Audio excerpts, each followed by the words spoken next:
बात भगवान राम के जन्म से पहले की है, जब भील आदिवासी कबीले के मुखिया अज के घर बेटी पैदा हुई थी। उसका एक नाम शमना और दूसरा नाम शबरी रखा गया। शबरी की मां इंदुमती उसे खूब प्यार करती थी। बचपन से ही शबरी पशु पक्षियों की भाषा समझकर उनसे बातें करती और जब शबरी की माँ उसे देखती तो कुछ समझ नहीं पाती। कुछ समय बाद एक पंडित ने शबरी के परिवार को बताया कि वो आगे चलकर सन्यासिनी बन सकती है। इस बात का पता चलते ही शबरी के पिता ने उसका रिश्ता तय कर दिया। जैसे ही शादी का दिन नज़दीक आया, शबरी के घर वालों ने खूब सारी बकरियां और अन्य जानवर घर के पास लाकर बांध दिए। एक दिन शबरी की माँ जब उसके बाल बना रही थी तो उसने माँ से पूछा, इतने सारे जानवर हमारे घर क्यों लाए गए हैं? माँ ने जवाब दिया, बेटी तुम्हारा विवाह होने वाला है, इसलिए हम लोगों ने इनका इंतज़ाम बलि के लिए किया है। तुम्हारी शादी के दिन ही बलि प्रथा होगी और फिर इनसे स्वादिष्ट भोजन बनाकर सबको परोसा जाएगा। यह सुनकर शबरी दुखी हो गई। काफ़ी देर तक शबरी ने उन जानवरों को आज़ाद करने के बारे में सोचा। सोचते सोचते शबरी के मन में हुआ कि अगर ये जानवर यहाँ नहीं होंगे तो इनकी बलि रुक सकती है। ऐसा नहीं हुआ तो मेरे घर से कहीं जाने पर ही यह बलि रुकेगी। जब मैं नहीं रहूँगी तब न ही विवाह होगा और न ही बलि प्रथा। इससे मासूम जानवर बच जाएंगे। इसी सोच के साथ जानवरों को रखी गई जगह पर शबरी पहुंची। उसने सोचा कि उन्हें खोल देती हूँ, लेकिन वो ऐसा नहीं कर पाई।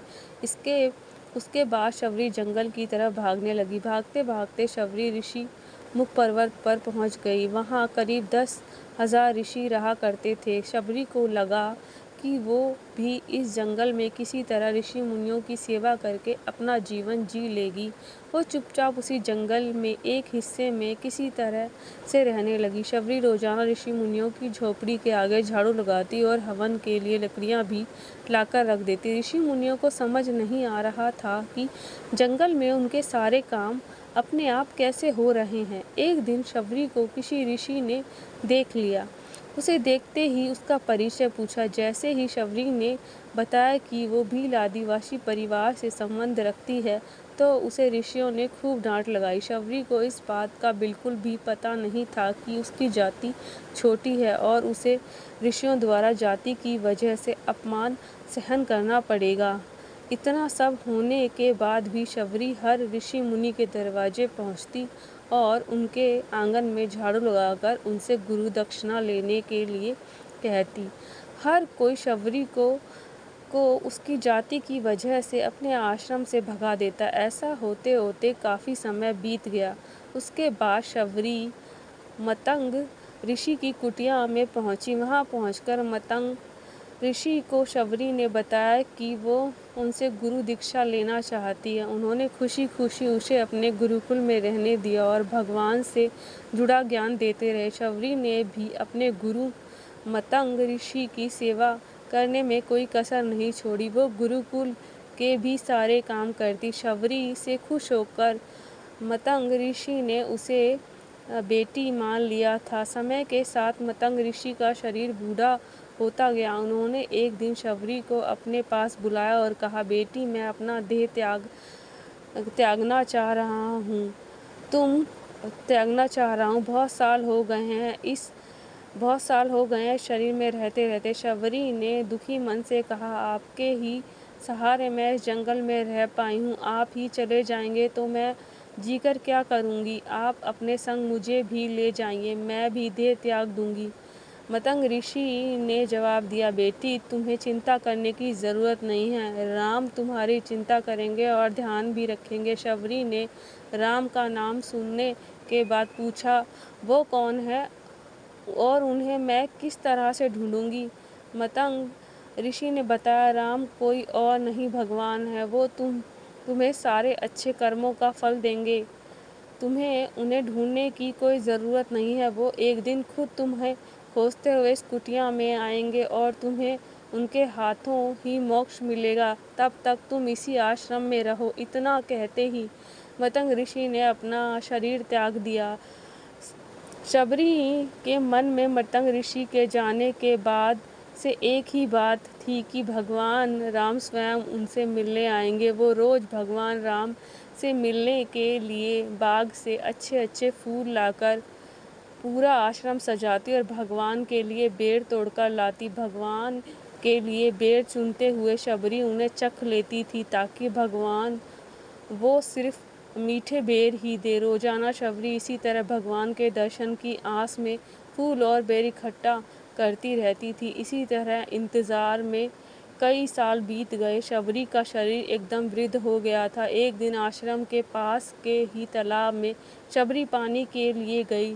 तभी पास में एक ऋषि ने उसे अछूत कहते हुए वहाँ से भागने के लिए कहा और एक पत्थर मार दिया। वो पत्थर जब शबरी को लगा तो उसे चोट लग गई और खून बहने लगा। बहते हुए खून की एक बूंद उसी तालाब के पानी में गिर गए। तभी पूरा तालाब का पानी खून में बदल गया। ये सब होता देख ऋषि ने शबरी को ही डांटा और कहा कि पापिन, तुम्हारी वजह से पूरा पानी खराब हो गया। रोज ऋषि उस पानी को साफ करने के लिए अपनी तरह तरह की विद्याओं का इस्तेमाल करते। कई सारे जतन करने के बाद भी कुछ नहीं हुआ। फिर उन्होंने गंगा जैसी कई पवित्र नदियों का जल भी उस तालाब में डाला, फिर भी तालाब का पानी साफ नहीं हो पाया और वो खून जैसा ही रहा। कई सालों तक तालाब के पानी को साफ करने की कोशिश के बाद भी कुछ काम नहीं आया तो ऋषि ने थककर सब कुछ छोड़ दिया। इस घटना के कई सालों के बाद भगवान राम अपनी पत्नी सीता के हरण के बाद उन्हें ढूंढते हुए उसी तालाब के पास पहुंचे। ऋषि मुनियों ने उन्हें पहचान लिया। भगवान को वहां देखकर ऋषियों ने तालाब का पानी साफ करने के लिए भगवान को अपने पैर उसमें डालने के लिए कहा, लेकिन पानी जैसे का तैसा ही था। ऋषि मुनियों ने भगवान से भी कई अन्य जतन करवाए, लेकिन वो पानी जस का तस खून जैसा ही रहा। तब भगवान ने ऋषियों से पानी के रक्त में बदलने की कहानी पूछी। तब ऋषियों ने शबरी को पत्थर मारने वाली सारी बात बता दी। उसके बाद कहा कि वो महिला ही अपवित्र है, छोटी जाति की है, इसलिए ये सब हुआ। उसी वक्त भगवान राम ने कहा, ये सब आप लोगों के खराब वचनों से हुआ है। शबरी को इस तरह के शब्द बोलकर आप लोगों ने उसे नहीं बल्कि मेरे दिल को घायल किया है। इसी घायल दिल के रक्त का प्रतीक है तालाब का लाल पानी है। आगे भगवान राम बोले, कहाँ है वो माई, मैं उनसे मिलना चाहता हूँ। तब तक शबरी उसी तालाब के पास पहुँच जाती है।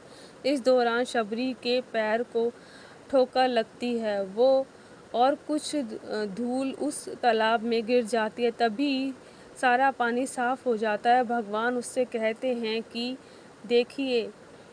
देखिए आप लोगों ने क्या कुछ नहीं किया, लेकिन पानी साफ नहीं हो पाया। अभी सिर्फ इनके पैर की थोड़ी सी धूल ने ही तालाब का पानी साफ कर दिया। भगवान राम को शबरी पहचान चुकी थी। उन्हें प्रणाम करके शबरी ने कहा, भगवान आप मेरे साथ कुटिया में चलिए। भगवान भी खुशी खुशी शबरी के साथ चल पड़े। फूलों से शबरी ने भगवान राम का स्वागत किया। वो सीधे बेर तोड़ने के लिए बाग गई और चक कर उनके लिए बेर लेकर आई। उन्होंने बड़े ही प्यार से भगवान राम और उनके भाई लक्ष्मण को बेर दिए। भगवान राम ने भी उतने ही प्यार से उन बेरों को खाना शुरू किया। तभी बेर देखकर मुंह बनाते हुए लक्ष्मण ने कहा, भैया ये बेर झूठे हैं, इन्हें आप कैसे खा सकते हैं? भगवान ने जवाब दिया, लक्ष्मण ये झूठे नहीं बल्कि बहुत मीठे हैं। शबरी माई हम सबके लिए ये बहुत प्यार से तोड़कर लाई हैं। इतना कहकर भगवान राम प्यार से उन बेर को खाने लगे। भगवान ने जाते हुए शबरी माई से कहा, आप मुझसे जो चाहे वो मांग सकती हैं। शबरी ने कहा, मतंग ऋषि के कहने पर मैं आज तक सिर्फ आपके दर्शन के लिए ही जी रही थी। अब आप मुझे मोक्ष प्रदान कीजिए, मैं अपना शरीर आपके सामने ही त्यागूंगी। उसी वक्त शबरी ने अपना शरीर त्याग दिया। भगवान राम ने अपने हाथों से उनका अंतिम संस्कार किया और सीता माँ की खोज में आगे बढ़ गए। इस तरह से ऋषि मतंग की बात सच साबित हुई और शबरी को भगवान राम के दर्शन भी हुए। तभी से भगवान राम को शबरी के नाम से भी कहा जाने लगा। कहानी से सीख, सच्ची श्रद्धा को तो भगवान के दर्शन ज़रूर होते हैं। दोस्तों, ये कहानी आपको कैसी लगी और इससे आपको क्या शिक्षा मिलती है, हमें कमेंट कर कर ज़रूर बताएं। मिलते हैं किसी तरह की कहानी के साथ, तब तक के लिए नमस्कार दोस्तों।